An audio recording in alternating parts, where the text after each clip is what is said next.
कभी आप कहे जनता गलत है। अरे किसी में तो हिम्मत हो कि वो कहे कि नहीं, कभी अपने अंदर है, हमें सुधार करना है।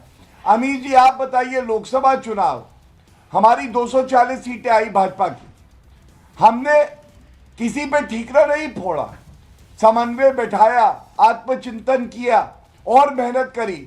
लगन का परिणाम यह है, महाराष्ट्र, हरियाणा, दिल्ली, बिहार, ये दिखाता है कि जनता चाहती है सकारात्मक राजनीति हो। जी, और देखिए मुकेश सहनी जी ने जो बात कही, ये दिखाता है कि परिपक्वता क्या है। लेकिन बाल दिवस पर राहुल गांधी से परिपक्वता की उम्मीद करना बहुत ज्यादा है। ओके, आपने 4 जून की बात करी और मैं 4 जून शाम की बात करना चाहता हूं। 4 जून शाम 2024 को बीजेपी हेडक्वार्टर में प्रधानमंत्री नरेंद्र मोदी थे और उनका चेहरा हम सबने देखा था, पूरे देश ने देखा था और भावुक थे। और जिस तरह से उनका मूड अच्छा नहीं था और वो यूफोरिया जो बीजेपी दफ्तर में रहता है जीत के बाद वो यूफोरिया मौजूद नहीं था। लेकिन थर्ड सक्सेसिव टाइम जीत जरूर हुई थी, लेकिन बीजेपी 240 सीटों के साथ उसने अपनी फिनिशिंग करी थी। लेकिन उसके बाद क्या होता है, आप सिलसिलेवार तरीके से जरा नोट करते चलिए। मैं व्यूअर्स आपको संबोधित कर रहा हूं, यहां पर आप नोट करिए क्या होता है।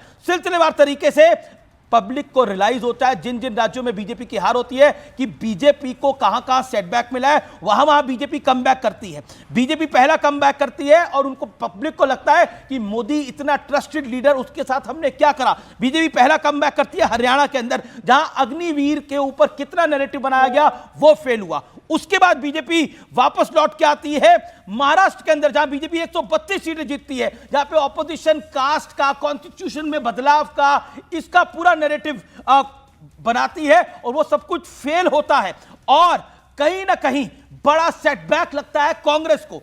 उसके बाद दिल्ली का चुनाव आता है, बीजेपी दिल्ली का चुनाव जीतती है और 3 दशकों में पहली बार भारतीय जनता पार्टी दिल्ली का चुनाव जीतती है। और वो एक रियलाइजेशन था। अब देखिए हरियाणा में क्या हुआ था, महाराष्ट्र में क्या हुआ था, वहां की जनता ने लोकसभा में बीजेपी को उतना बड़ा मैंडेट नहीं दिया था। लेकिन अब बिहार में जो हो रहा है, जनता जनार्दन कह रही है कि Modi ji we are with you.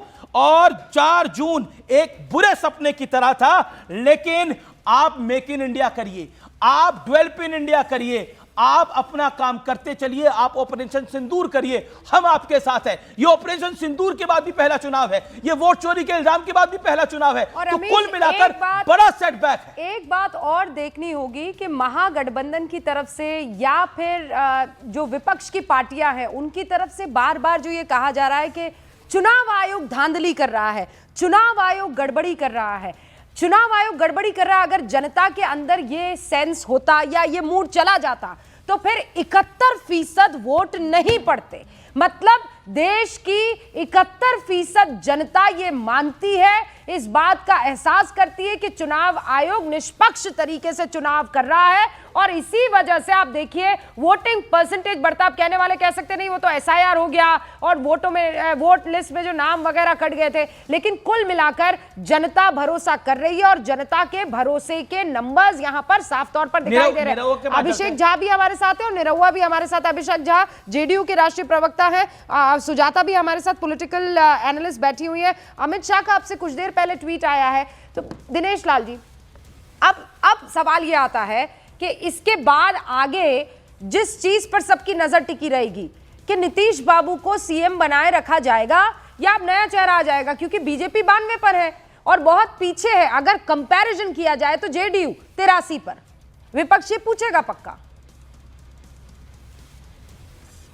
मुझे लगता है कि देखिए भारतीय जनता पार्टी और जेडीयू, ये जो हमारा गठबंधन है उस पे हम लोगों ने चुनाव लड़ा है जी। और जो हमारी बिहार की जनता है एक बहुत विश्वास और भरोसे के साथ, वो भरोसा मोदी जी पे, वो भरोसा नीतीश जी पे करके उन्होंने ये संख्या दिया है। तो निश्चित रूप से हमारे हिसाब से जो हमारे नीतीश जी हैं वही मुख्यमंत्री हैं और जो जनता है उनका जो ये समर्थन मिला है उसका सम्मान है। नहीं, लेकिन नीतीश बाबू के लिए आप कहने से बच रहे हैं। मैं तो कह रहा हूँ नीतीश जी ही हमारे मुख्यमंत्री हैं। अच्छा बस अच्छा, निरहुआ जी, एक आपसे जरूर जानना चाहेंगे, सुनना चाहेंगे। देखिए, आप हैं तो एक अपने अंदाज में एक डायलॉग क्या कहना चाहेंगे ऑपोजिशन के लिए? खेसारी जी के साथ जो आपने किया है, अभी हम क्या बोला था खेसारी? क्यों आपके साथी है, ऐसा क्यों आप इतना क्यों गुस्से में आ गए? क्यों उनको आपने ऐसा यदुमुल्ला कह दिया उनको आपने? क्यों भैया, क्यों लड़ रहे थे आप उनसे ऐसे? वो देखिए, मेरे छोटे भाई हैं और कमाल के छोटे भाई हैं। हाँ, ये बिल्कुल महागठबंधन की फ्रेंडली फाइट टाइप है। हम लोगों ने उनका स्वागत किया था। हाँ, कि देखिए, एक कलाकार अगर राजनीति में आते हैं, जनता जिसने उनको बनाया है, अगर उनकी सेवा करना चाहते हैं, स्वागत है, अभिनंदन। हम भी आए, हम जनता की सेवा कर, आप भी आए हैं, आप स्वागत है। पर वो आते ही वो सीधा राम मंदिर पे बोलने लगे, ऐसी ऐसी बातें करने, जिससे जनता जो है उनसे रुष्ट हो गई। और वो चीज किसी को भी पसंद नहीं आया कि 500 साल के लंबे इंतजार के बाद कोर्ट के आदेश पे जो मंदिर बना उसको। चलिए आपने इसीलिए उनको बोला, लेकिन आप अपने अंदाज में एक डायलॉग तो बोल दीजिए। विपक्ष को क्या कहना चाहेंगे? अपने अंदाज में एक डायलॉग बोल दीजिए और कुछ सुना भी दीजिए। चलिए, जीत के बाद, एनडीए की जीत के बाद अमित शाह का पहला स्टेटमेंट, अमित शाह का पहला बयान एक्स पर उन्होंने पोस्ट किया है। आपको बता दूं उन्होंने क्या कहा है। बिहार में एनडीए की जीत पर अमित शाह का एक्स पर पोस्ट है। मोदी जी ने बिहार के लिए दिल खोलकर काम किया है।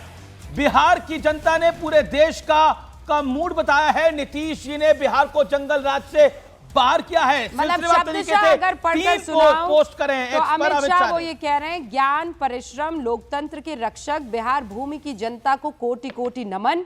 बिहार वासियों द्वारा एनडीए को ये प्रचंड जनादेश। बिहार में विकास, महिलाओं की सुरक्षा, सुशासन और गरीब कल्याण की एनडीए की संकल्प सेवा पर जनता की मोहर है।